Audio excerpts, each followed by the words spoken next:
Ang atin pong debosyon para sa kasama ni Jesus ngayong Huwebes, July 31, 2025 ay pinamagatang mula sa kalungkutan tungo sa kagalakan. Ito po ay mula sa panulat ni Binibining Tammy L. Ruperto mula po sa Virginia, USA. Ang atin pong tekstong pagbabatayan ay mula sa Sophonias chapter 3 verses 9 to 17. At ang atin pong key verse ay mula po sa Awit 94, 18 to 19. Kapag aking nagunitang, ang paako'y dumudulas, dahilan sa pag-ibig mo, O Yahweh, ako'y tumatatag. Kapag ako ay ginugulo ng maraming suliranin, ang wagas na pag-ibig mo ay umaaliw sa akin. Ilang araw na akong nakakaramdam ng matinding sakit sa kasukasuan at likod.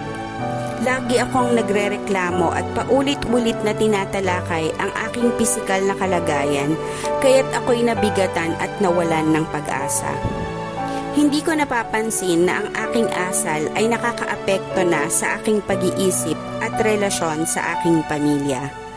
Pero napansin ng mga kaanak ko dahil hindi ako tumatawa sa kanilang mga biro o nakikibahagi sa kanilang mga pag-uusap.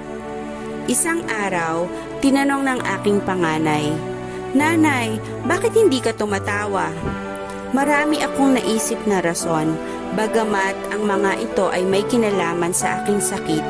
Isang banayad na paalala mula sa Diyos ang nagbigay sa akin ng lakas upang magbago ng saloobin.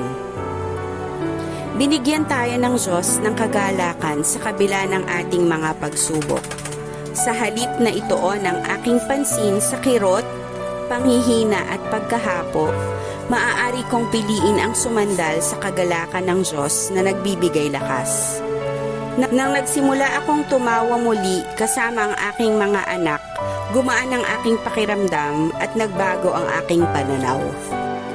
Maaari tayong mabuhay na may kagalakan kahit sa gitna ng mga sakit na nararamdaman at maging ganap ang ating kagalakan kapag ang ating buhay ay nakalinya sa kalooban ng Diyos. Tayo po'y manalangin. Mahal na Diyos, tulungan mo po kaming maranasan ang iyong kagalakan at pag-ibig kahit sa gitna ng aming nadaramang sakit. Pakinggan mo po ang aming panalangin. Amen. Ang atin pong isipin ngayong araw, pinupuno ng Diyos ng kagalakan ang aking kaluluwa. At ang atin pong ipapanalangin, mga may sakit.